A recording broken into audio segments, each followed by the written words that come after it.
नमस्कार साथियों, मैं मनीष वाल आप सभी का इन बिहार बोर्ड की स्पेशल क्लासेस में तहे दिल से स्वागत और अभिनंदन करता हूं। आज हम लोग शुरू करने जा रहे हैं राजनीति विज्ञान का अध्याय 2, लोकतंत्र में सत्ता की साझेदारी की कार्यप्रणाली।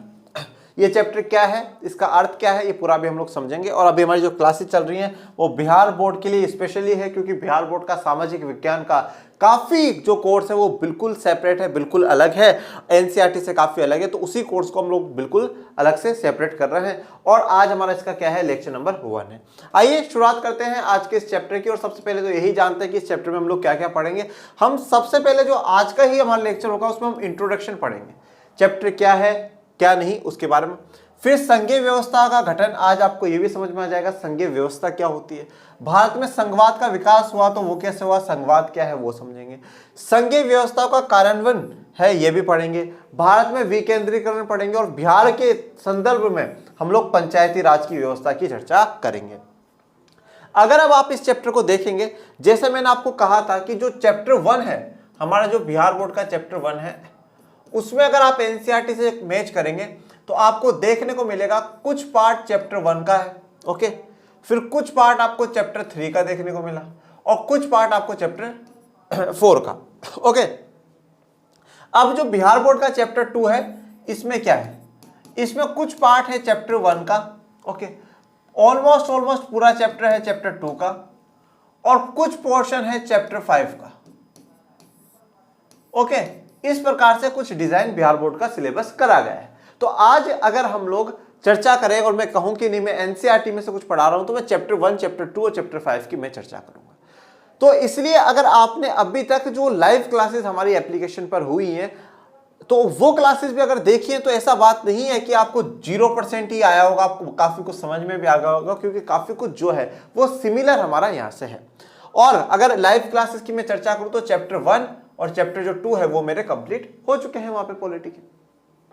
तो इसलिए काफी कुछ सिमिलर भी है, ऐसा नहीं है कि बिल्कुल हट करके है या बिल्कुल ही कुछ नई चीज बिहार में पढ़ाई जा रही है, ऐसा नहीं है। काफी कुछ जो है सिमिलर है, पर फिर भी आप लोगों को क्या है बीच बीच में चैप्टर्स ऐड करे गए तो आपको समझने में काफी प्रॉब्लम होती थी कि सर ये कहाँ का है, ये क्या है। तो इसलिए क्या है पूरा ही कोर्स आपका अलग चलाया जा रहा है। तो आज हम लोग चैप्टर 2 पढ़ेंगे, उसमें लेक्चर 1 है, उसमें क्या क्या पढ़ना है। तो आज हम बात करेंगे परिचय की, आज हम बात करेंगे सरकार के विभिन्न अंगों की।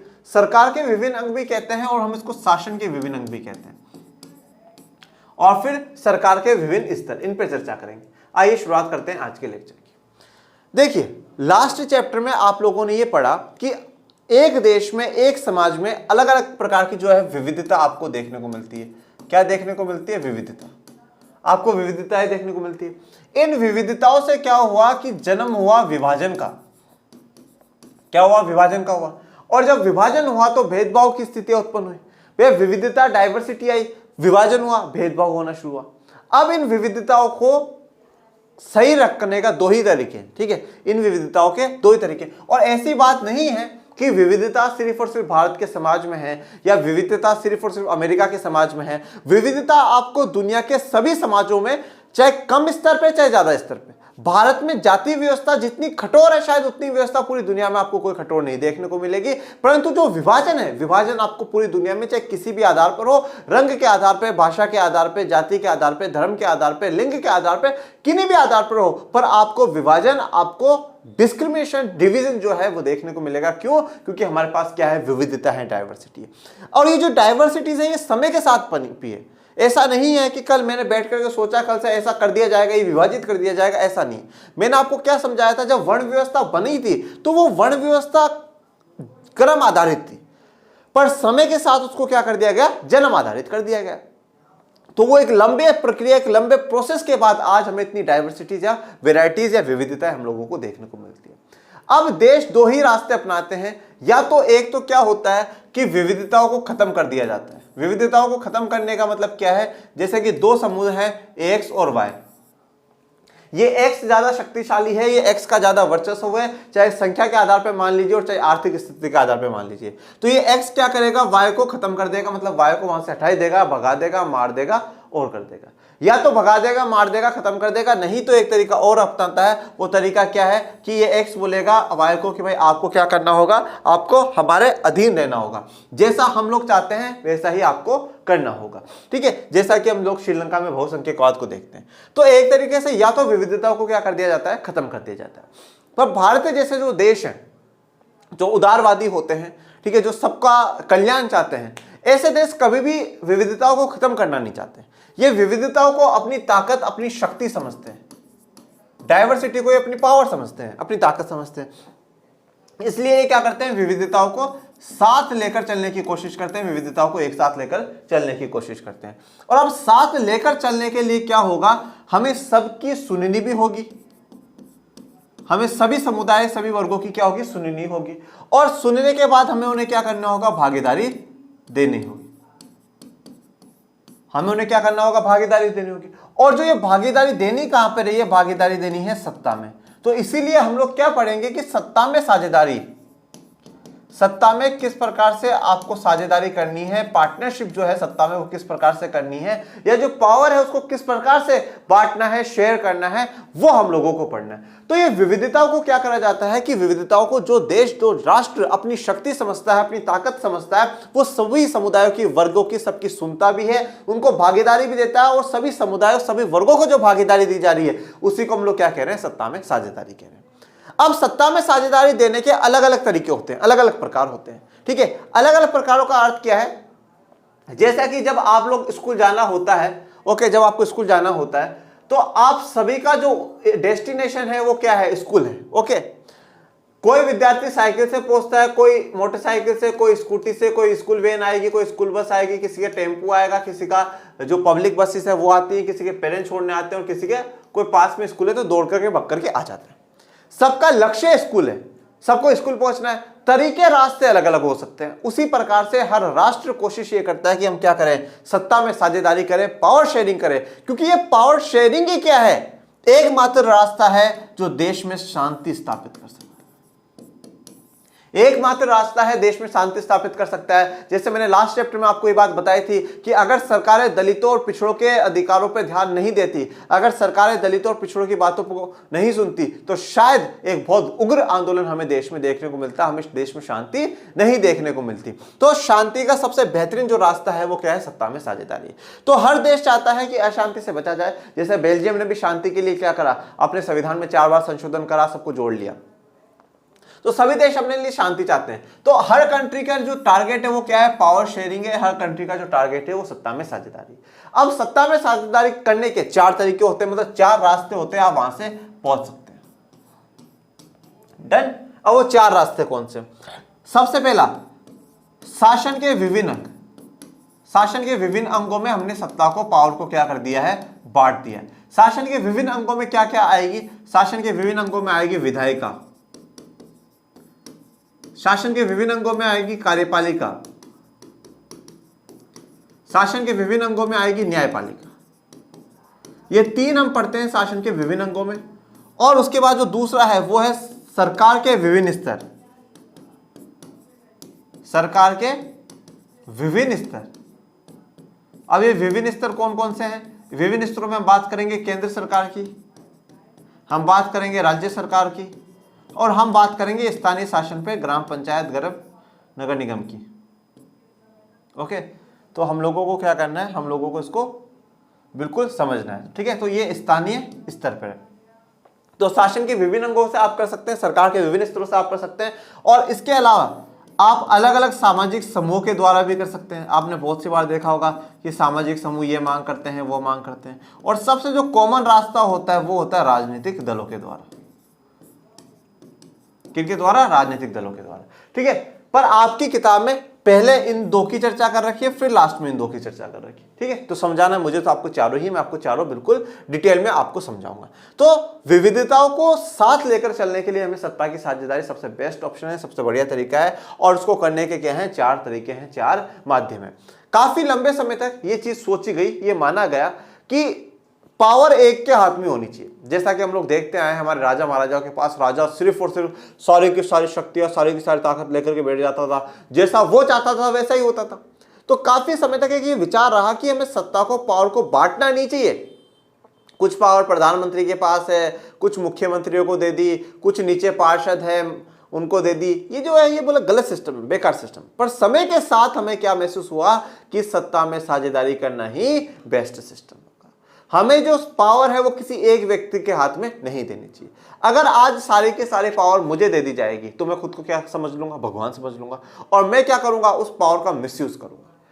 तो इसीलिए क्या करा जाता है, पर सारे की सारी पावर मेरे पास ना, कुछ इसके पास कुछ इसके पास हो।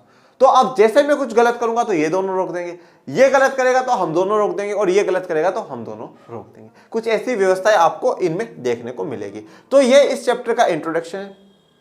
चैप्टर का नाम जैसे था कि सत्ता में साझेदारी की कार्यप्रणाली। कार्यप्रणाली का मतलब क्या होता है, कार्य करने की सिस्टम, वर्किंग सिस्टम। ठीक है, अब आप लोग क्लास 9th से ये चीजें पढ़ते हैं। आपने विधायिका के बारे में पढ़ा होगा, कार्यपालिका के बारे में पढ़ा होगा और न्यायपालिका के बारे में पढ़ा होगा।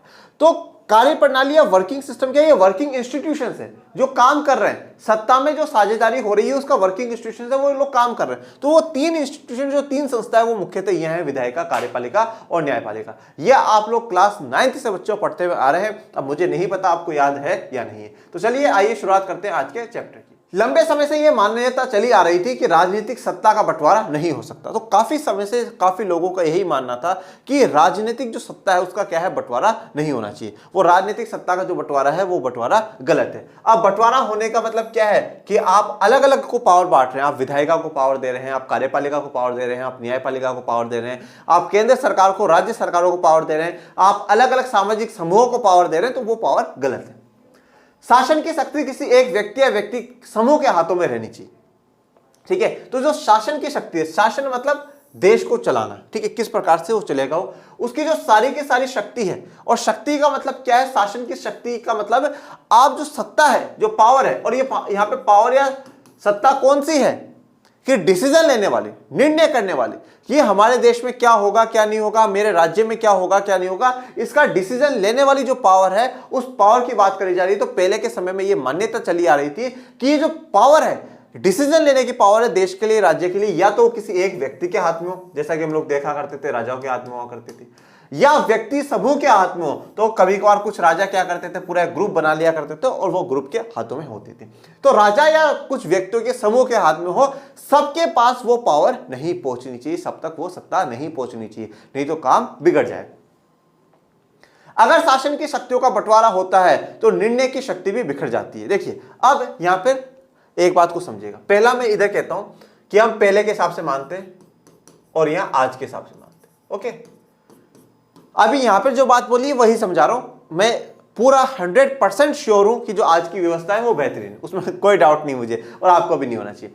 अगर शासन की शक्तियों का बंटवारा होता है तो निर्णय की शक्ति बिखर जाती है। पहले के अनुसार यह था कि भाई ये व्यक्ति है और इस व्यक्ति के पास सारी की सारी पावर है। अब सारी की सारी पावर होने का मतलब क्या है कि जल्दी से निर्णय ले लेगा। इसको लगा ये चीज गलत है, बंद। इसको लगा ये चीज सही है, सही।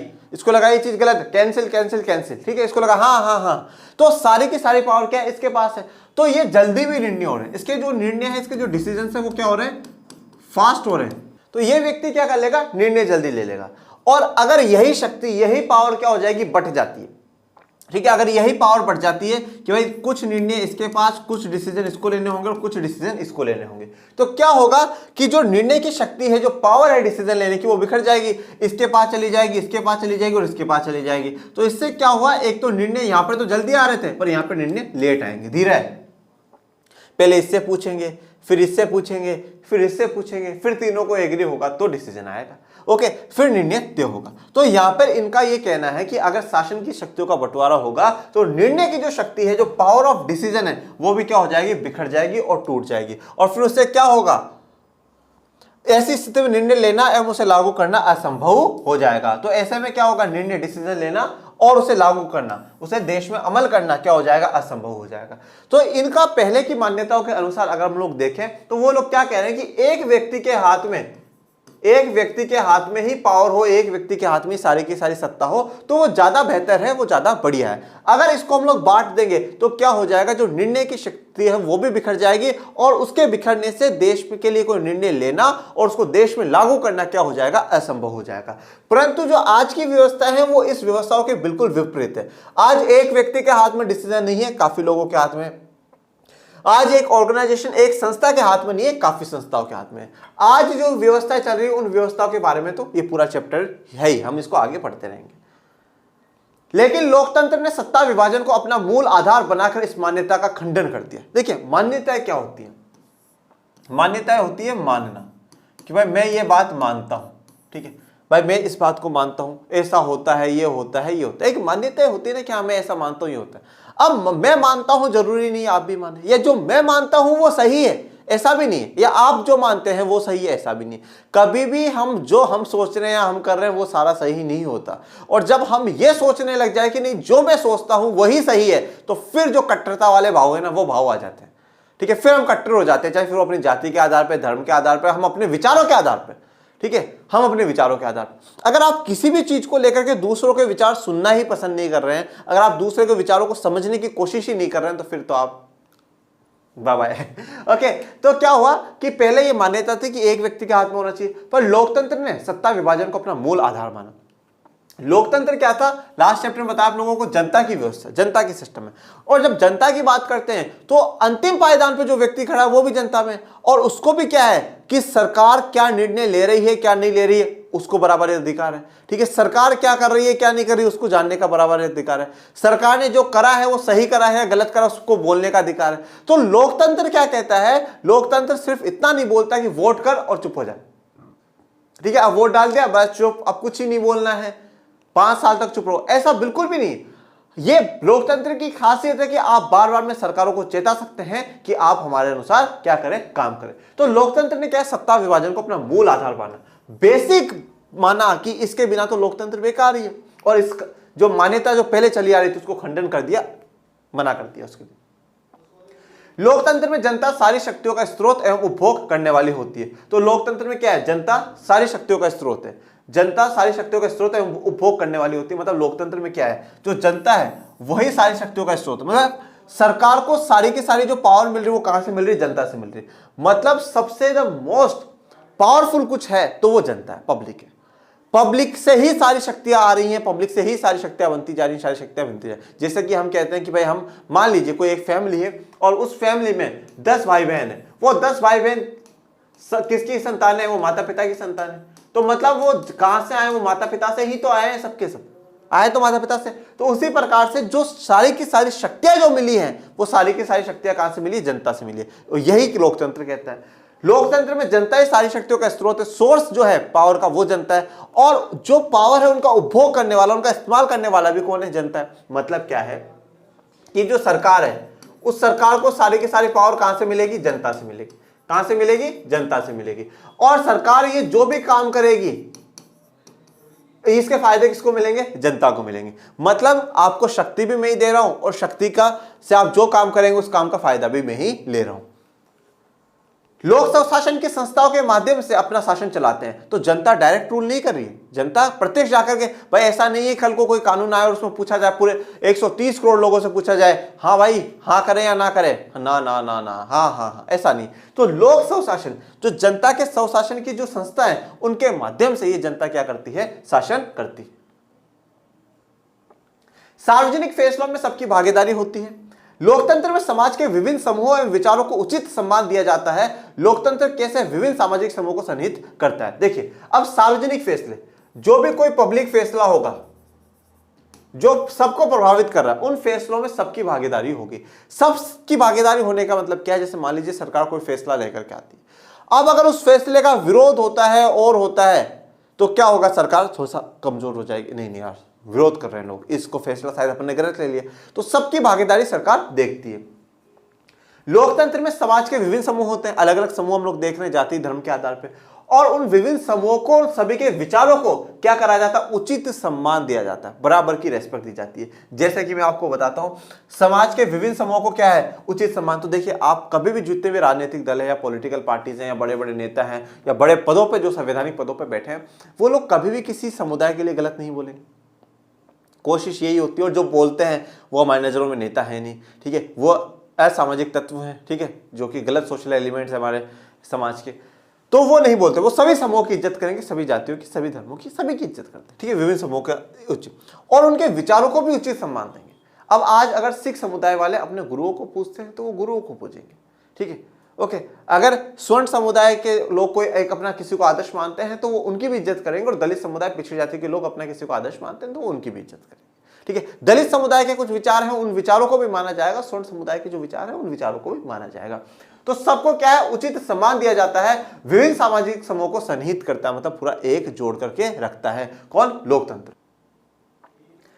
विविधता मानव समाज का अनिवार्य गुण है। देखिए, अब जो विविधता है ना, जो डाइवर्सिटीज है, ये जो डाइवर्सिटी है, ये मानव समाज का एक अनिवार्य गुण है, एक अनिवार्य कैरेक्टरिस्टिक आप कह सकते हैं कि जो जरूरी है, ये होगी ही होगी।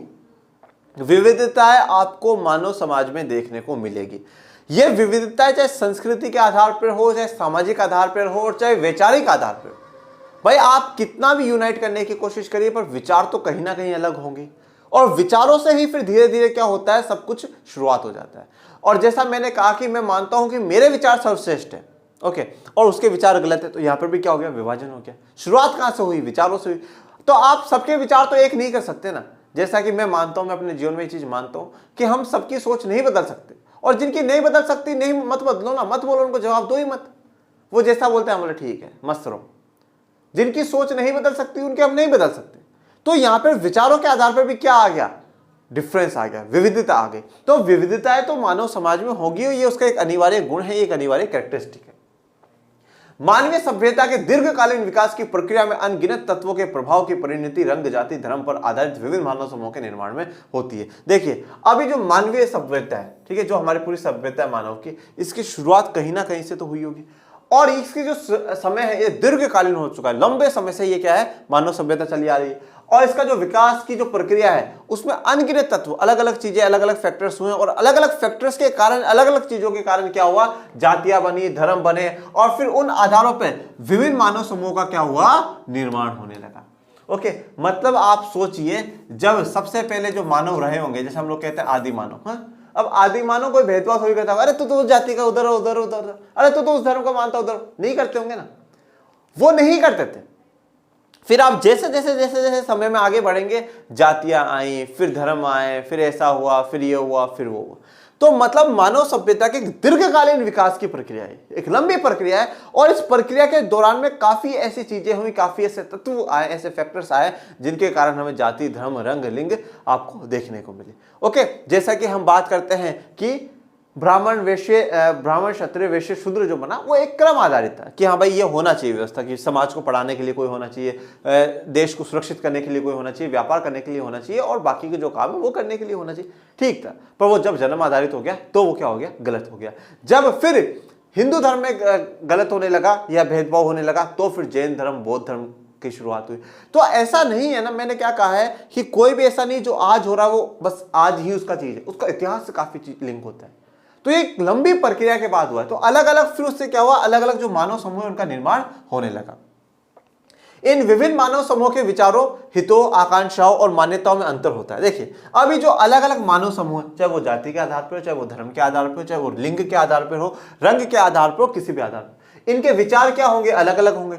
भाई, दलित और स्वर्ण एक तो सोचते नहीं होंगे, अगड़े पिछड़े एक तो सोचते नहीं होंगे, महिला और पुरुष की एक तो सोच होगी नहीं, हिंदू, मुसलमान, सिख, ईसाई सबकी सोच एक तो होगी नहीं। तो इनके विचार अलग अलग हो सकते हैं, उनके हित जो है, उनके फायदे हैं, इंटरेस्ट है, वो दोनों के अलग अलग हो सकते हैं। उनकी आकांक्षा है कि भाई ऐसा होना चाहिए, ऐसी डिजायर्स है उनकी, ये हो, वो हो, ये हो, ऐसी आकांक्षा है। और उनकी कुछ मान्यताएं होती हैं, वो और कुछ मानते हैं, वो कुछ मानते हैं। जैसा कि हम लोगों ने क्या पढ़ा था लास्ट के चैप्टर्स में, दलित समुदाय अपने आप को क्या है कि अलग मानता है, कि नहीं नहीं हम तो बिल्कुल अलग है। तो ये एक मान्यता हो गई कि हम तो उनसे अलग है, हमें बिल्कुल अलग कर दिया गया, तो हम क्या है, अलग है। तो दलित समुदाय की मान्यता, और किसी की, सबकी एक अपनी अपनी मान्यता होती है, ऐसा होना चाहिए। तो हमारे इन सब जो मानव समूह है वो जाति धर्म किसी भी आधार पर उनके विचारों में, उनके हितों में, उनकी आकांक्षाओं में और उनकी मान्यताओं में क्या होता है, अंतर होता है। अतः विभिन्न मानव समूह की इच्छाओं, पसंद, हितों एवं जरूरतों के बीच अपनी पहचान एवं पोषण के लिए प्रतिद्वंदिता एवं संघर्ष स्वाभाविक रूप से होगा ही होगा। अगर आप देखते हैं ए बी सी डी, ये 4 वर्ग है। ओके, ये 4 वर्ग है। अब इसके विचार अलग है, इसके अलग है, इसके अलग है, इसके अलग है। तो ये सब क्या चाहेंगे कि हमारे विचारों को ध्यान में रखा जाए। तो इसके लिए क्या होगा, इनके बीच में प्रतिद्वंदिता, इनके बीच में कंपटीशन होगा। कंपटीशन के कारण क्या होगा, कॉन्फ्लिक्ट होगा, संघर्ष होगा, झगड़ा होगा। नहीं नहीं, हमारी बातें मानी जाए, हमारी बात सही है, हमारा सही है, हमारे विचार सही है, ये कैसे कह दिया इन्होंने, सामने वालों ने ऐसा वैसा, ये वो अलाना फलाना ढीमका। ओके, तो क्या होता है कि जब अलग अलग मानव समूह है और उनके अलग अलग विचार हैं, उनके अलग अलग आकांक्षा है, उनके अलग अलग बातें हैं, मान्यता है, तो उससे उन मानव समूह में क्या होता है, प्रतिद्वंदिता होती है, कंपटीशन होता है, और उससे फिर क्या हो जाता है, कॉन्फ्लिक्ट हो जाता है। ठीक है, झगड़ा हो जाता है। ठीक है, कंपटीशन का मतलब यहाँ पे कोई एग्जाम वाला कंपटीशन या रेस वाला कंपटीशन नहीं है। यहाँ पर यह है कि भाई हमारे विचार श्रेष्ठ है, हमारी बातें अच्छी है, और फिर उसी से क्या होता है, झगड़े उत्पन्न होते हैं। इसके साथ इन विभिन्नताओं के बावजूद विभिन्न मानव समूह की प्रकृति एवं आवश्यकता समाज में साथ रहने की अनिवार्यता होती है। देखिए, अब सबसे बड़ी बात यह है कि हम सब अलग अलग हैं, हम सब अलग अलग हैं, पर हम अलग अलग होकर के हमें एक साथ रहना, यह प्रकृति एवं आवश्यकता होती है समाज की, कि हम सब क्या रहें, एक साथ रहें। ये हमारी जरूरतें हैं, हमारी अनिवार्यता है कि हम सभी वर्ग के लोग क्या हैं, एक साथ रहें।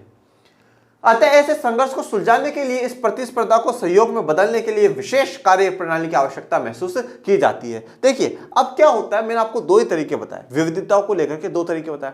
या तो विविधताओं को खत्म कर दिया जाए, मतलब जो एक वर्ग है वो दूसरे को बिल्कुल ही भगा दे, खत्म कर दे, वहां से हटाए दे, या उनको बोले तुम हमारे अधीन रहो।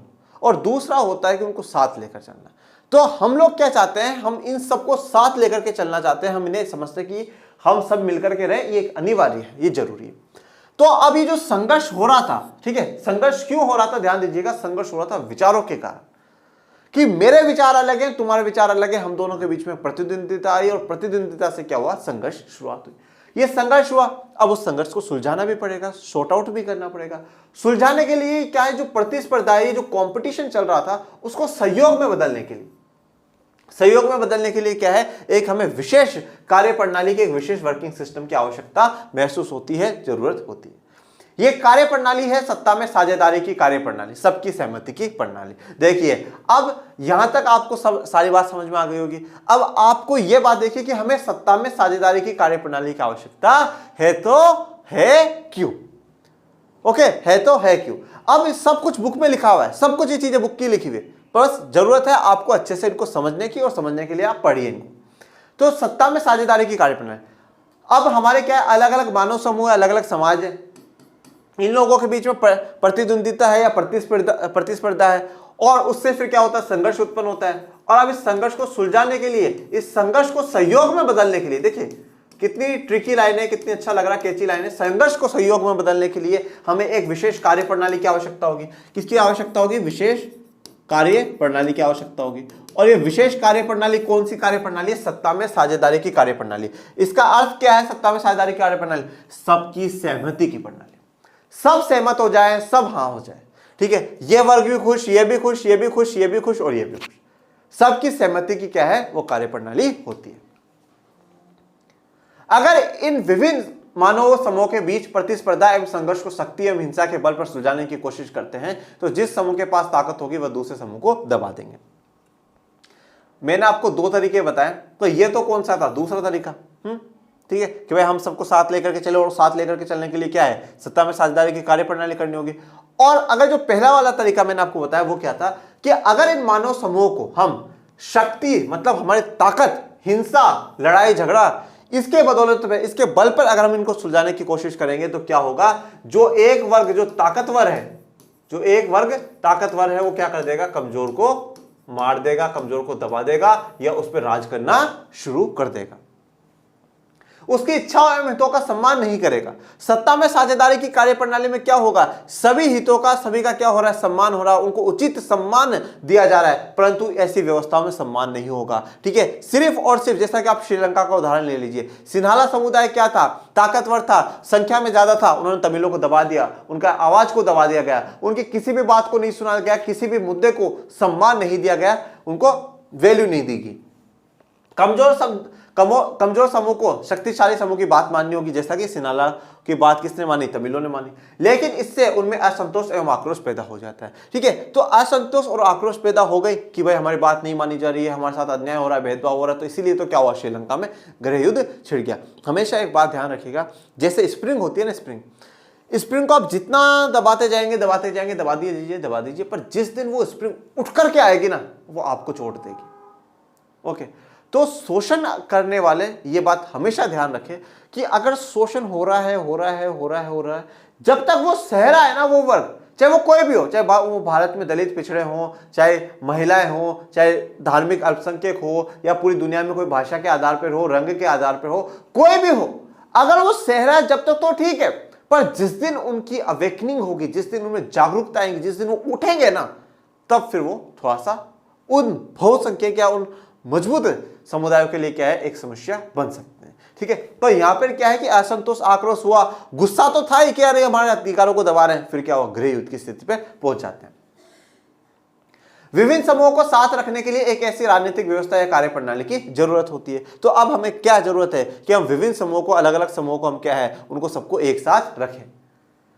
वैध शासन व्यवस्था, अब आप बहुत सी बार ये वर्ड पढ़ेंगे इस चैप्टर में, वैध शासन व्यवस्था। ये क्या होती है वैध शासन व्यवस्था, जिसमें सभी व्यक्ति अपनी भागीदारी के माध्यम से शासन व्यवस्था से जुड़ते हैं। तो सभी व्यक्तियों का मतलब सभी वर्गों के जो व्यक्ति हैं वो शासन व्यवस्था से जुड़ते होंगे, अपनी अपनी भागीदारी के माध्यम से शासन व्यवस्था से जुड़ते हैं।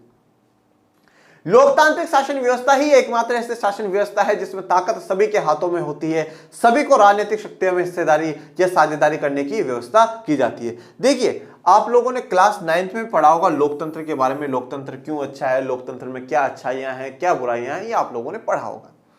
लोकतंत्र में कमियां भी बहुत है, ऐसी बात नहीं है कि सिर्फ और सिर्फ अच्छाई हैं, पर जब आप सरकार के अलग अलग प्रकारों से परिचित होंगे, जैसे कि राजतंत्र, तानाशाही, सैन्य शासन, इनसे जब आप परिचित होते हैं और फिर इन सबको पढ़ने के बाद, इन सब की कहानियां सुनने के बाद जब आप फिर से लोकतंत्र पे आते हैं, तो आप ये महसूस करते हैं कि दुनिया में अगर सबसे अच्छी शासन पद्धति है, शासन सिस्टम है, तो वो लोकतंत्र है।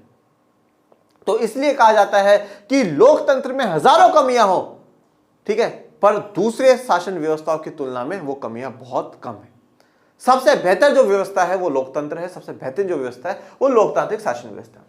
तो लोकतांत्रिक शासन व्यवस्था एक ऐसी व्यवस्था जिसमें सभी के हाथों में क्या होती है, ताकत होती है। सभी के हाथों में ताकत होने का मतलब क्या है कि एक तो हम सभी जो वर्ग हैं उन सभी वर्गों को बराबर की भागीदारी, उचित भागीदारी दे रहे हैं। इसके अलावा सभी व्यक्तियों को हम लोगों ने क्या कर रखा है कि सरकार चुनने के लिए मतदान का अधिकार हमने सभी को दे रखा है। हमने सभी को कह रखा है कि अगर आप सरकार से ना खुश है तो आप आंदोलन कर सकते हैं। आंदोलनों का ऐसा तो कहा ही नहीं ना कि भाई सिर्फ और सिर्फ इस वर्ग के लोग करेंगे, इस वर्ग के लोग नहीं कर सकते। तो मतदान करने का अधिकार सबको दिया, आंदोलनों का अधिकार सबको दिया, सरकार का पक्ष और विपक्ष रखने का भी हमने अधिकार सबको दिया कि भाई जो सरकार के पक्ष में वो पक्ष में बोले, जो सरकार के विपक्ष में वो विपक्ष में बोले। तो इस प्रकार से क्या है कि लोकतांत्रिक शासन व्यवस्था ही एक ऐसी व्यवस्था है जो सबको बराबर की साझेदारी दे सकती है। गैर लोकतांत्रिक सरकार है। अब गैर लोकतांत्रिक कौन सी? गैर लोकतांत्रिक का मतलब जो लोकतांत्रिक ना हो। ओके, तो कौन कौन सी? जैसे कि राजशाही, जैसे राजतंत्र मैंने आपको बताया था, तानाशाही, एक दलीय शासन व्यवस्था। अब एक दलीय शासन व्यवस्था को समझिए। देखिए, दलीय जो व्यवस्था है, दल की व्यवस्था दो प्रकार की होती है, दो या तीन प्रकार की होती है।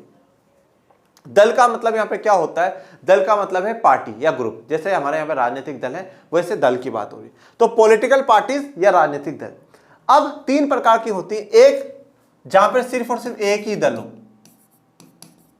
जहां पर क्या होगा, वही पार्टी के लोग चुनाव लड़ेंगे, वही पार्टी जीत सकती है, वही पार्टी आगे बढ़ सकती है। जैसे कि अगर आप देखेंगे सोवियत संघ की हम लोग चर्चा करते थे, समाजवाद एवं साम्यवाद जब पढ़ा, वहां पे साम्यवादी जो दल है वह एक दल है। उसके अलावा कोई दूसरी पार्टी वहां ना चुनाव लड़ सकती है, ना उनके खिलाफ हो सकती है, ना चुनाव के लिए प्रचार प्रसार कर सकती है। सिर्फ और सिर्फ इस पार्टी का ही होगा, जैसे आज आप चाइना में भी देख सकते हैं। दूसरा आता है दो दलीय पार्टी। जहां पर मुख्यतः दो ही दल होंगे, ठीक है। जैसे कि अगर आप बात करेंगे ब्रिटेन में कंजर्वेटिव और लेबर पार्टी है, ठीक है। आप बात करेंगे अमेरिका में रिपब्लिक और डेमोक्रेटिक पार्टी है, ओके। तो वहां पे दो ही दलीय पार्टी, पर वहां पे ऐसा नहीं है कि दूसरी पार्टियां नहीं, पर मुख्यतः जो कंपटीशन में है ना वो दो दलीय है, दो दल ही है। फिर तीसरा आता है बहुदलीय, जहां पे बहुत ज्यादा पार्टियां हो, जहां पे क्या हो, बहुत ज्यादा पार्टियां हो। जैसे कि भारत में 750 से ज्यादा पार्टियां रजिस्टर्ड हैं भारतीय निर्वाचन आयोग के पास। और यहां पर ऐसा भी नहीं है कि सरकार सिर्फ और सिर्फ कांग्रेस की बनती हो या बीजेपी की बनती हो या एक किसी पार्टी की बनती हो। सरकार आप देखो, राज्यों में नजर घुमा करके देखो, दक्षिण में जाओगे तो अलग अलग पार्टियों की सरकारें हैं। दिल्ली में और पंजाब में आम आदमी पार्टी की सरकारें हैं, कहीं कहीं पे कांग्रेस की और कहीं कहीं पे बीजेपी की सरकार है। और काफी बार सरकारें क्या हुआ, मिलजुल करके भी बनी है, 3-4 पार्टियां मिल गई, उन्होंने सरकार बना ली। तो यहां पे क्या है, काफी पार्टियां जो होती हैं वो क्या होती हैं, सरकार बनाने की रेस में होती है। तो दो दलीय भी ठीक है, बहुदलीय तो सबसे ही बेहतरीन है। भाई लोकतंत्र का मतलब क्या है कि आपके पास चुनने का मौका होना चाहिए, आपके पास चुनने का मौका होना चाहिए। मैंने क्या कहा है, लोकतंत्र सिर्फ और सिर्फ राजनीति का मुद्दा नहीं है, लोकतंत्र हर जगह है। अगर मुझे जीवन में ये काम करना है, ये नहीं करना, और अगर मुझे ये चुनने का अपॉर्चुनिटी मिल रही है, अवसर मिल रहा है, तो भी लोकतंत्र है, तो भी लोकतंत्र है। वो चाहे घर में चुनने की कुछ बात हो या और कहीं बाहर चुनने की बात हो, वो भी लोकतंत्र है। तो अब एक बात बताइए, जिससे कि जो ऐसी व्यवस्था जिससे देश चलेगा, ठीक है, सरकार ऐसा ही तो है जिससे देश चलेगा, उसमें हमें पार्टी को चुनने की अगर आजादी नहीं मिलती है तो फिर लोकतंत्र कैसा। जब ये साफ कह दिया गया कि भाई आपको इसी पार्टी को मतदान करना है, जब आपको इसी पार्टी को मतदान करना है, वोट करना है, तो फिर लोकतंत्र कैसा। वो तो लोकतंत्र हुआ ही नहीं ना, कह ही दिया गया ना इसी पार्टी को मतदान करना है। जब कोई मुझे कह दिया कि नहीं भाई तुझे पढ़ाना नहीं, तुझे दुकान पर ही बैठना है, दुकान पे बैठ, तो चॉइस है ही नहीं मेरे पास, तो लोकतंत्र मर गया, लोकतंत्र खत्म हो गया। तो जब आपको चॉइस, आपको चुनने का भी मौका मिलना चाहिए। अब आपको 11th में आपके पास चॉइस रहेगी, आप साइंस लेना चाहे साइंस लीजिएगा, आप कॉमर्स लेना चाहते हैं आप कॉमर्स लीजिएगा, आप आर्ट्स लेना चाहते हैं आपको आर्ट्स लीजिएगा। तो यहाँ पर ये जो एक दलीय व्यवस्था है, ये हम बेहतरीन नहीं मानते, क्योंकि यहाँ पे लोगों के पास ऑप्शन होता नहीं है। ये पार्टी अच्छा काम करे तो भी इनको चुनना है, और नहीं करे तो भी इनको चुनना है। अब भारत में क्या है, भारत में बहुदलीय है। कांग्रेस ने इतने समय तक राज करा, कांग्रेस सही काम नहीं करी थी, हमने बोला बीजेपी को ला देंगे, बीजेपी को लिया, बीजेपी भी नहीं करेगी, हम तीसरी पार्टी को लेंगे, तीसरी भी नहीं करेगी, हम चौथी पार्टी को लेंगे। ऑप्शंस बहुत है, ऑप्शंस की कमी नहीं। जैसे अन्य व्यवस्थाओं में सभी नागरिकों के सत्ता में साझेदारी की जरूरत, व्यवस्था और संभावना नहीं होती है। तो ये सारी जो व्यवस्था है, राजशाही, तानाशाही, एकदलीय शासन व्यवस्था, इनमें जो नागरिकों में सत्ता की साझेदारी, जरूरत, व्यवस्था और संभावनाएं पूरी नहीं हो पाती।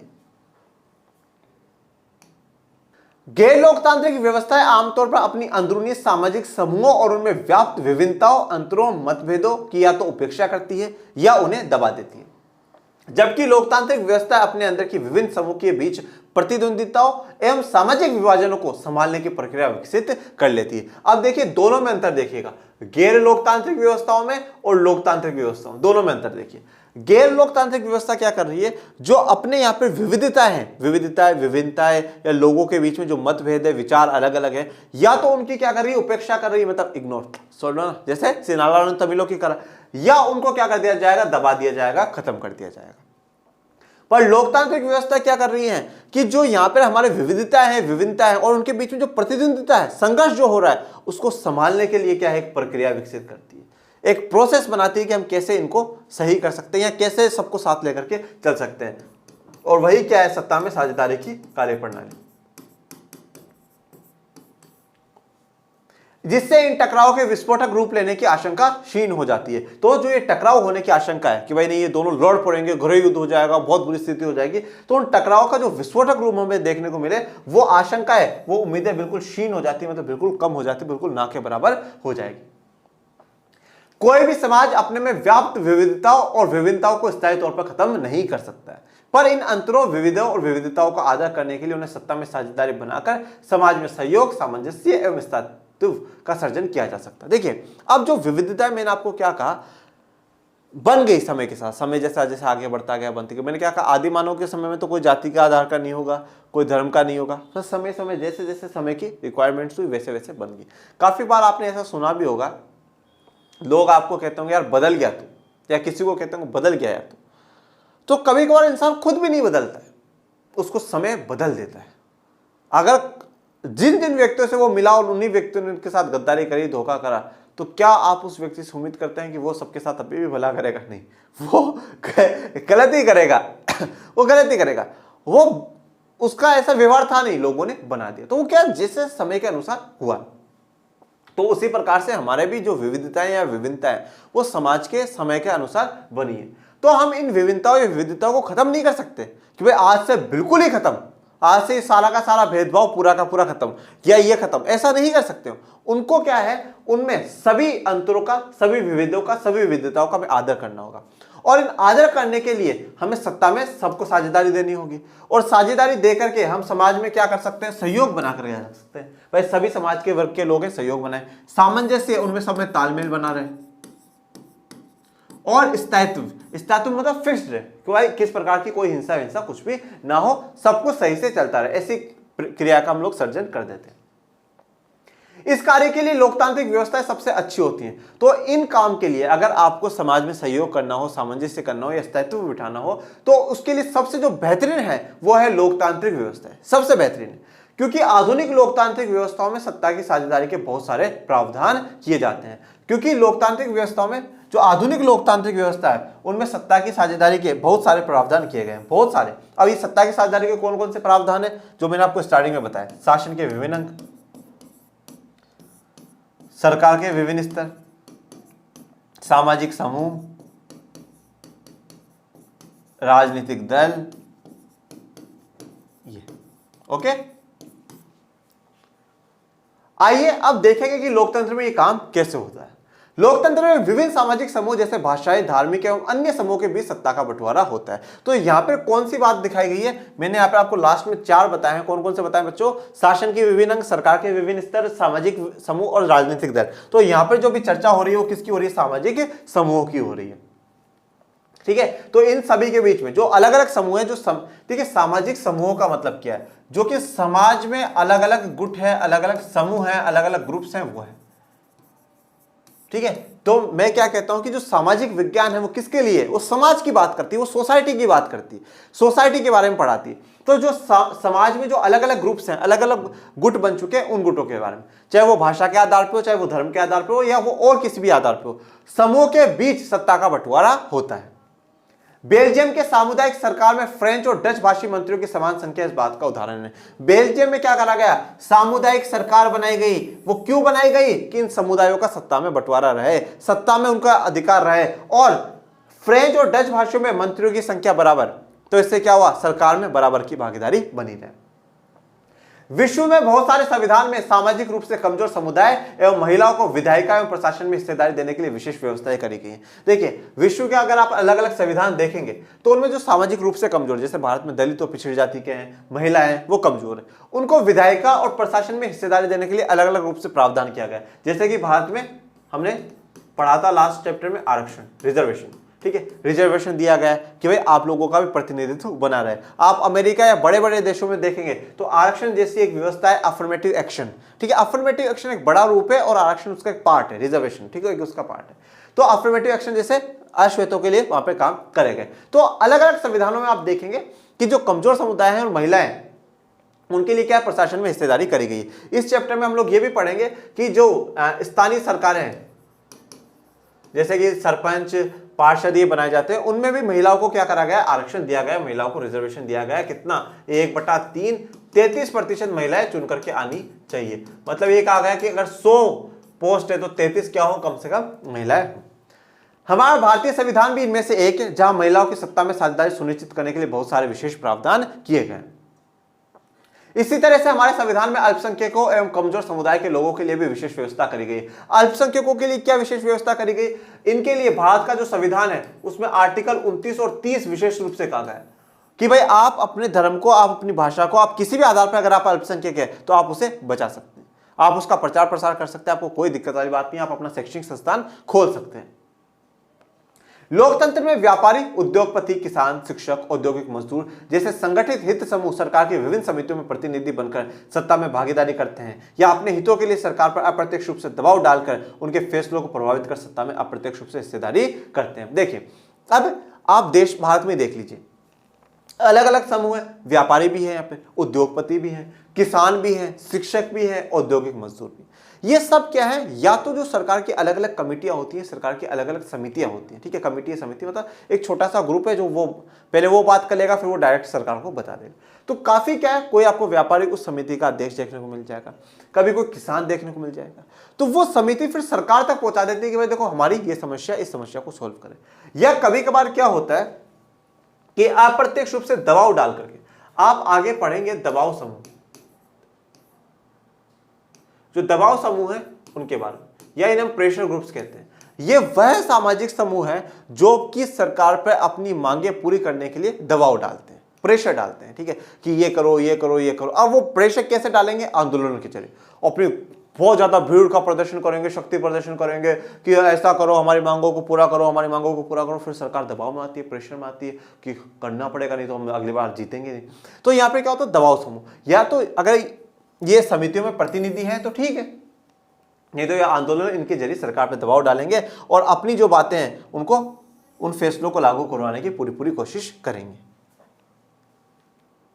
ऐसे विभिन्न समूह जब सक्रिय हो जाते हैं तब किसी एक समूह का समाज के ऊपर प्रभुत्व कायम नहीं हो सकता। अब देखिए यहाँ पे ये बात बहुत इंटरेस्टिंग बोली है, जैसे कि फॉर एग्जांपल मैं आपको एक उदाहरण देता हूं कि एक स्थान है, एक जगह है, एक स्थान है, एक जगह, वहां पे दो वर्ग के लोग हैं। एक है आदिवासी समुदाय के लोग।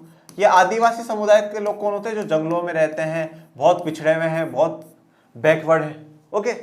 और जैसे कि हमने जब भारत में राष्ट्रवाद पढ़ा था तो गुडेम हिल्स के अलूरी सीताराम राजू जी, ठीक है, एक आदिवासी समुदाय से, तो उनकी चर्चा करी थी, ठीक है। आपने बिरसा मुंडा जी का नाम सुना होगा। एक आदिवासी समुदाय है और दूसरी तरफ एक उद्योगपति है। दूसरी तरफ क्या है, एक उद्योगपति। यह उद्योगपति ये चाहता है कि इस जंगल को, इस एरिया को काट करके एक बहुत बेहतरीन फैक्ट्री, एक बेहतरीन इंडस्ट्री यहाँ पे लगाई जाए, जिससे वहां पर खूब उत्पादन होगा, लाखों लोगों को रोजगार मिलेगा, देश का विकास होगा। आदिवासी ये चाहता है कि इस जंगलों में हम हजारों सालों से, हमारा जो वंश है वो रहते हुए आए, हम रहते हैं, हमारा तो जीवन ही इस पर टिका हुआ है, हमें यही रहने दिया जाए, ओके। अब पर यह बात ध्यान दीजिएगा, आज देश में काफी आदिवासी समुदाय के जो ग्रुप है वो भी एक्टिव है, ठीक है। वो डिमांड करेंगे नहीं नहीं हमारे जंगलों को, हमारी जमीनों को ना छीना जाए, सरकार हमारी जमीनें ना छीने। उद्योगपति भी एक्टिव है। तो अब क्या होगा, सरकार ना तो कोई भी एक ऐसी योजना नहीं बना सकती जो सिर्फ और सिर्फ आदिवासी समुदाय के पक्ष में हो, और कोई एक ऐसी योजना भी नहीं बना जा सकती जो सिर्फ और सिर्फ उद्योगपतियों के पक्ष में हो। अगर उद्योगपतियों के पक्ष में योजना बना दी तो आदिवासी आंदोलन कर देंगे, और अगर आदिवासियों के पक्ष में बना दी तो उद्योगपति बोलेंगे ये क्या करती है ना। तो सरकार क्या है, जब दोनों जो अलग अलग समूह हैं उनमें क्या होता है, एक्टिव, वो सक्रिय हो जाते हैं, वो एक्टिव हो जाते हैं। जब वो एक्टिव हो जाएंगे तो क्या होगा कि सरकार सबका ध्यान रखती है, फिर वो फिर किसी एक वर्ग के पक्ष में काम नहीं कर पाती, क्योंकि दूसरा वर्ग क्या कर देगा, उस पर आरोप लगा देगा, उस पर आलोचना कर देगा सरकार की कि भाई आप ये जो काम कर रहे हैं वो गलत कर रहे हैं। यदि कोई एक समूह सरकार के ऊपर अपने हित के लिए नीति बनाने के लिए दबाव डालता है तो दूसरा समूह उसके प्रतिकार में दबाव डालता है कि नीतियां इस तरह से न बनाई जाए। तो एक समूह अगर सरकार पे ये बोलेगा कि हमारे हिसाब से नीति बनाओ, तो दूसरा बोलेगा नहीं नहीं इनके हिसाब से कैसे, हम भी तो हैं, हमारे हिसाब से बनाओ। तो नीतियां हमेशा फिर क्या आती है, बैलेंस नीति आती है, जो इनके पक्ष में भी हो और इनके पक्ष में भी। सरकार को भी ऐसे पता चलता है कि समाज के विभिन्न वर्ग क्या चाहते हैं तथा उन्हें सत्ता में कैसे और कितनी मात्रा में हिस्सेदार बनाया जाए। तो सरकार को भी इससे पता चलता रहता है कि जो विभिन्न वर्ग के लोग हैं वो क्या चाहते हैं और उन्हें सत्ता में कैसे और कितनी मात्रा में हिस्सेदार बनाया जाना चाहिए, ठीक है। मतलब कितना कितना उनको जो सत्ता में साझेदारी है वो देनी चाहिए, कितनी उनकी डिमांड है, क्या है, इस प्रकार का सरकार को भी एक अंदाजा रहता है। और ये अंदाजा क्यों है, क्योंकि दोनों समूह जो है वो दोनों समूह ही क्या है, एक्टिव है। राजनीतिक दल सत्ता में साझेदारी का सबसे जीवंत स्वरूप है, ठीक है। तो अब हम लोग क्या बात कर रहे थे कि सामाजिक समूह और राजनीतिक दल और शासन के विभिन्न अंग, सरकार के विभिन्न स्तर। तो अगर आप सत्ता में साझेदारी का सबसे जीवंत स्वरूप का मतलब जो लिविंग आप सच में महसूस करते हैं, देखते हैं, वो क्या है, राजनीतिक दल है। अगर आप काफी बार लोगों को यह पूछेंगे कि लोकतंत्र क्या होता है क्या नहीं, लोगों को नहीं पता, ठीक है, लोगों को नहीं पता। लोग क्या करते हैं, सिर्फ और सिर्फ ये कहते हैं अरे जी हम तो उस पार्टी को वोट देंगे, हम तो उस पार्टी के समर्थन में, हम तो उस पार्टी के साथ हैं, ओके। तो राजनीतिक जो दल है, जो पॉलिटिकल पार्टी, जो सबसे जीवंत, सबसे लिविंग आपके लिए एग्जांपल बन जाता है।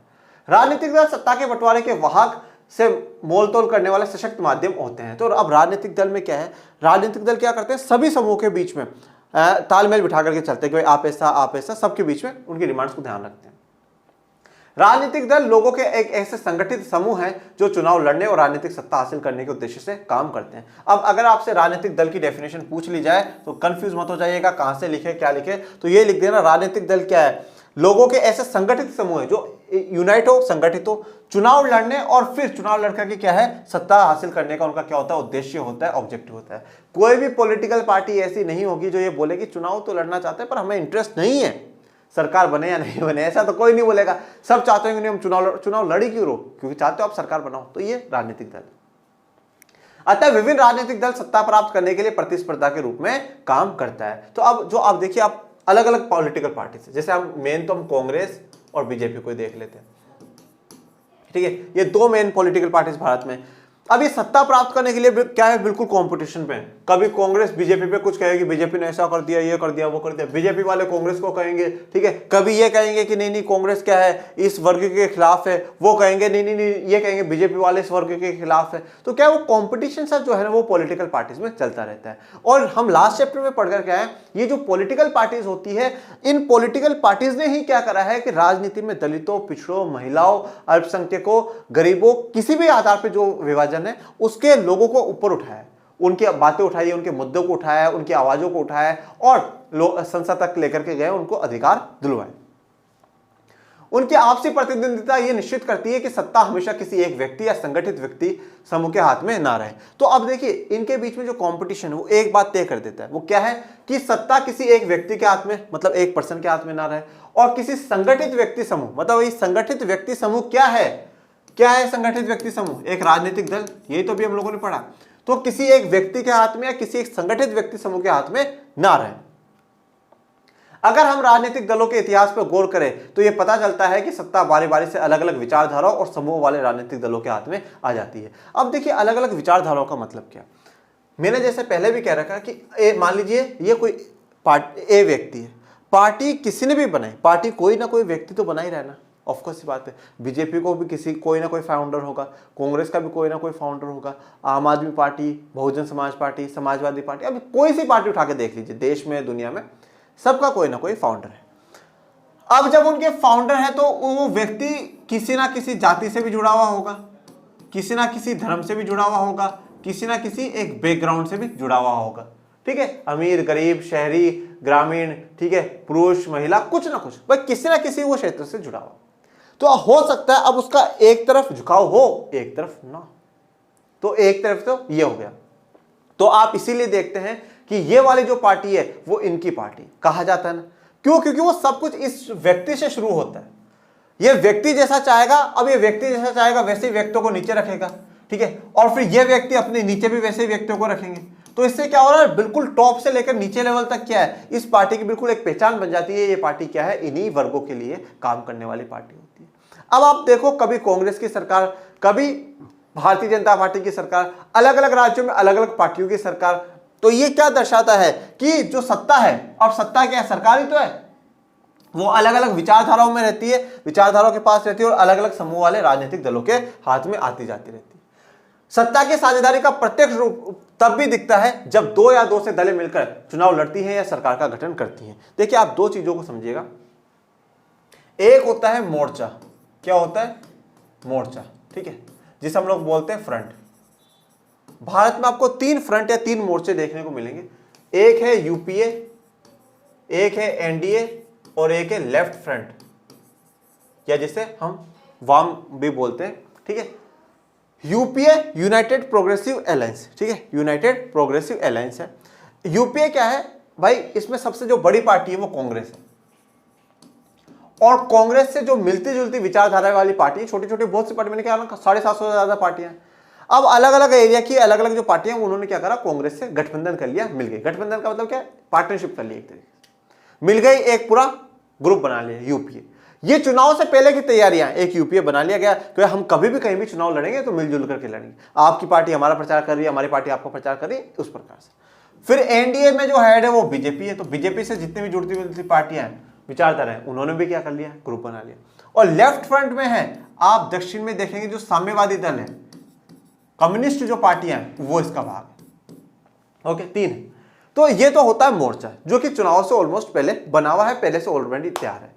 फिर हम बात करते हैं जब गठबंधन, विशेष करके कहा जाता है कि गठबंधन की सरकार, क्या कहा जाता है? गठबंधन की सरकार। गठबंधन की सरकार का मतलब यह है, यह पार्टियों का गठबंधन हो चुका है, अब सरकार के लिए गठबंधन। सरकार बनाने के लिए लोकसभा में टोटल 545 सीटें हैं, उसका 50% से 50% कितना आएगा? 272.5, ये इसका 50% आएगा। ठीक है, और ये 545 क्या व्यक्ति है, तो किसी को आप आधा तो कर नहीं सकते हो, तो मैं मान लेता हूं 273। ओके, अब ये 273 50% है। 50% से एटलीस्ट एक सीट तो ज्यादा होनी चाहिए, एक व्यक्ति तो ज्यादा होना ही चाहिए, तो हम मानते हैं 274। तो एक पार्टी के 274 व्यक्ति जब जीत करके आएंगे तभी उस पार्टी की या उस राजनीतिक दल की क्या होगी? सरकार बन पाएगी, नहीं तो नहीं बन पाएगी। और अब मान लीजिए किसी पार्टी को क्या हुआ, एक पार्टी को 150 सीटें मिल गई, ए पार्टी है, बी पार्टी को 50, सी को 30, डी को 90। ओके, ऐसे सीटें मिल गई और बाकी जो रह गया होगा वो मिल गई होगी। अब ये 2 बड़ी पार्टियां हैं, ए 150 और डी 90। ठीक है, और आप एक पार्टी और ले लीजिए जिसको आप मान लीजिए 120 मिली है, टोटल कुछ भी आ रहा हो छोड़िएगा। तो सबसे बड़ी पार्टी ए है जिसको सबसे ज्यादा सीटें मिली, मतलब सबसे ज्यादा व्यक्ति जीत करके आए, और उसके बाद ई पार्टी है। ठीक है, तो अब क्या हुआ कि अब पहले ए पार्टी को बुलाया जाएगा कि आप सरकार बना सकते हैं। बोले बनाना तो चाहते हैं पर 274 नहीं हो रहा है। तो ये क्या करेगी? दूसरी पार्टियों से बात करेगी, हमारे साथ जुड़ जाओ। इसने इसको जोड़ लिया तो कितना हुआ? 200। और फिर इसने सी से बात ना करके डायरेक्ट क्या करा? डी से कर ली। डी ने भी बोल दिया ठीक है हम भी आपके साथ हैं, तो अब टोटल कितना हो गया? 290। तो तैयार? बोले हाँ। बोले पर तैयार सरकार तो बना ली। बोले प्रधानमंत्री तो इस बड़ी वाली पार्टी का बनेगा, पर हमें क्या मिलेगा? बोले तुम्हारे मंत्री बनेंगे। ठीक है, और जिन जिन राज्यों में तुम ज्यादा ताकतवर हो वहां पे मुख्यमंत्री भी तुम्हारे, जाओ जी लो अपनी जिंदगी। अब क्या हुआ, अभी ए पार्टी की हो सकती है विचारधारा अलग हो, इस बी पार्टी की विचारधारा, मान लीजिए ये ए पार्टी तो बड़े लेवल की है, नेशनल लेवल पार्टी, तो ये तो सबके लिए काम करती होगी। बी पार्टी मान लीजिए कि कोई दक्षिण की पार्टी है, तो वो विशेष करके भाषा के लिए कि भाई देखो हमारे भाषा वालों को कोई घाटा नहीं होना चाहिए। बोले ठीक है। ये जो डी पार्टी है ये मुख्यतः कोई वंचित वर्गों के लिए, दलितों के लिए, महिलाओं के लिए, पिछड़े वर्गों के लिए, गरीबों के लिए, इनके लिए काम करने। बोला हमें इनको लॉस नहीं। बोला हाँ ठीक है। तो ये क्या हो गया? गठबंधन। तो यहां पर गठबंधन की जब सरकार बन जाती है, गठबंधन से चुनाव जीत जाते हैं, तो क्या होता है कि उसमें आपको सभी का प्रतिनिधित्व देखने को मिलता है, डायरेक्टली आपको ये चीज देखने को मिलती है। गठबंधन की राजनीति या गठबंधन की सरकारों में दिखता है जब विभिन्न विचारधाराओं, देखो अब गठबंधन की राजनीति मतलब यहां पर जब आप मोर्चा बना रहे हो, और गठबंधन की सरकार है जब इस प्रकार से सरकार बन रही, तो विभिन्न विचारधाराओं, अलग अलग की जो विचारधारा है वो विभिन्न सामाजिक समूह, विभिन्न क्षेत्रीय और स्थानीय हितों वाले राजनीतिक दल एक साथ एक समय में एक सरकार के एक स्तर में सत्ता में साझेदारी करते हैं। देखिए अब अगर किसी एक पार्टी को 274 से ज्यादा सीटें मिल जाती हैं तो फिर वो एक विचारधारा राज कर रही है, पर जब ये तीनों मिलकर के राज कर रहे हैं तो 3 विचारधाराएं देश की राज कर रही है, अलग अलग वर्ग के लोग यहां पे राज कर रहे हैं। लोकतंत्र में विभिन्न हितों एवं नजरिए के अभिव्यक्ति संगठित तरीके से राजनीतिक दलों के अलावा जन संघर्ष एवं जन आंदोलन के द्वारा भी होती है। देखो अब हमेशा जरूरी नहीं है कि सरकार के द्वारा ही ये काम हो, काफी बार क्या होता है कि जन संघर्ष और जन आंदोलनों के द्वारा भी ये काम होता है। आपने बहुत सी बार देखा होगा जब भी कोई वर्ग आंदोलन करता है, अब उस आंदोलन को कभी कोई पॉलिटिकल पार्टी, कोई राजनीतिक दल क्या है समर्थन करता है, सपोर्ट करता है, ओके, उनके मुद्दों को उठाता है, ठीक है, उनके लिए काम करता है, उनकी आवाज को संसद तक पहुंचाता है, जैसे हम लोगों ने लास्ट के चैप्टर्स में देखा है। तो जन आंदोलन के द्वारा भी हो सकता है। दबाव समूह के समान इस संघर्ष एवं आंदोलन में भी कई तरह हित समूह होते हैं, यहाँ भी हो सकता है कि वो कुछ हितों की बजाय सामान्य हितों के लिए संघर्ष कर रहे हो। देखिए अब यहाँ पर भी जो आंदोलन कर रहे हैं वो हो सकता है कि या तो किसी एक विशेष हित के लिए काम कर रहे हो, और जो राजनीतिक दल होती है ना वो एक किसी विशेष हित को छोड़ करके सर्वमान्य हितों के लिए, सबके लिए काम करने की कोशिश करती है। क्यों? क्योंकि हम चैप्टर 1 में पढ़ चुके हैं कि कोई भी एक पार्टी ना तो किसी एक जाति के वोट बैंक से जीत सकती है, ना किसी एक धर्म के वोट बैंक से जीत सकती है। ऐसा नहीं है कि महिलाओं के वोटों से जीत जाए, पुरुषों के वोट चाहिए ही नहीं, या पुरुषों के वोट से जीत जाए, महिलाओं के वोट चाहिए नहीं, ऐसा नहीं है। तो सबके हितों को साथ लेकर चलने की कोशिश सभी पार्टियां करती हैं। नेपाल में राजशाही अर्थात सत्ता के एकाधिकार की व्यवस्था के अंत तथा सत्ता में जन निर्वाचित प्रतिनिधियों के हाथ में सौंपने के लिए आंदोलन। देखिए अभी कुछ आंदोलन मैं आपको शॉर्ट में समझा देता हूं। सबसे पहले नेपाल की बात करते हैं। नेपाल में अगर आप बात करेंगे ना तो 1990 के दौर में क्या हुआ वहां पर संवैधानिक राजतंत्र लागू कर दिया गया। वहां पर यह कहा गया कि संसद बनेगी, सारे काम संसद संभालेगी, पर एक तरीके से जो सुप्रीम होगा, वो हेड जो होगा वो राजा होगा। मतलब उससे आपको सारी बातें पूछनी पड़ेगी, पर जो सारी की सारी जो पावर है वो किसके हाथ में चली गई, संसद के हाथ में चली गई। पर वो राजा जब तक था ठीक था, पर उस राजा को क्या साजिश के तहत मार दिया जाता है और 2002 में उसका भाई क्या है, राजा बन जाता है। अब जब वो भाई राजा बन गया, उसको ये फालतू की बात अच्छी नहीं लगती थी, बोले राजा से तुम थोड़ी बातें पूछ रहे हो, सारे के सारे काम इस संसद चुने हुए लोग करेंगे, नहीं पसंद है। उसने संसद को हटा दिया, बोला फिर से राजा का राज आएगा। तो फिर क्या हुआ, 2006 में आंदोलन छिड़ गया, आंदोलन हुआ और आंदोलन में यही मांग करी गई कि एक तो क्या हो, नेपाल का नया संविधान बने और संसद की जो व्यवस्था है वो लागू हो और सभी पार्टियां मिलकर के सरकार बनाएगी। वहां पे सप्तदलीय पार्टी थी, 7 पार्टियां थी, उनने मिलकर के आंदोलन करा था। तो ये बात हो गई, आंदोलन सफल हो गया, सरकार बन गई। 2008 में नेपाल में पूर्ण रूप से क्या हुआ, राजतंत्र को खत्म कर दिया गया, राजा की व्यवस्था को खत्म कर दिया गया और 2015 से नेपाल में एक नया संविधान लागू कर दिया गया। फिर बात करते हैं बोलीविया का जल युद्ध। बोलीविया एक लातिन अमेरिका, मतलब आप कह सकते हैं दक्षिण अमेरिका जो महाद्वीप है, वहां का एक छोटा सा गरीब सा देश है। वहां पर जल युद्ध हो गया। जल युद्ध का क्या हुआ कि सरकार ने क्या कर दिया, जो पानी आज हमारे घर में आता है वो पानी कौन भेजता है, नगर निगम। ठीक है, हम ये कहते हैं भाई जो एक सरकार का जो डिपार्टमेंट है वो डिपार्टमेंट से आ रहा है ना, उस डिपार्टमेंट का। पर सरकार ने क्या कर दिया, वो एक प्राइवेट कंपनी को सौंप दिया। अब प्राइवेट कंपनी ने क्या कर दिया, पानी की रेट्स बहुत बढ़ा दी। आज पानी का बिल कितना आता है, 90 रुपए, 100 रुपए। तो 90 रुपए 100 रुपए आज पानी का बिल आता है। पर वहां जब प्राइवेट कंपनी ने इसको ले लिया तो वो तो बहुत ज्यादा बिल लेने लगे, खूब पैसा उनसे हड़पने लगे। तो लोगों ने आंदोलन छेड़ दिया और ऐसा आंदोलन छेड़ा कि फाइनली वहां की सरकार ने उस कंपनी को ही बाय बाय कह दिया कि आप जाइए, आपसे काम नहीं करवाना। महिलाओं के लिए आरक्षण की सुविधाओं के लिए संघर्ष हम देख रहे हैं कि भारत में कि महिलाओं को क्या मिलना चाहिए, लोकसभाओं में और राज्य की विधानसभाओं में प्रतिनिधित्व की बात हुई। सूचना के अधिकार के लिए आंदोलन हुए। तो इस प्रकार के जो ये आंदोलन ही हमारे लिए एक उदाहरण के रूप में है। ओके, आज के लिए इतना ही। शासन के विभिन्न अंग और सरकार के विभिन्न स्तर ये हम लोग नेक्स्ट लेक्चर में कवर करेंगे। ओके, नहीं तो फिर आपके लिए लेक्चर बहुत बड़ा हो जाएगा, फिर आप डाउट ग्रुप्स में बोलेंगे सर प्लीज थोड़ा सा छोटा कर दीजिए। ओके, तो इसलिए इतना आप पढ़िए। सामाजिक समूह और राजनीतिक दल जो मैंने बताए थे वो दोनों मैंने कंप्लीट करा दिए हैं और आप पढ़ते रहिए, आगे बढ़ते रहिए। कोई भी समस्या है आप डाउट ग्रुप में क्वेश्चन पूछिए और मिलते हैं नेक्स्ट लेक्चर में। तब तक के लिए थैंक यू सो मच। जय हिंद, जय भारत।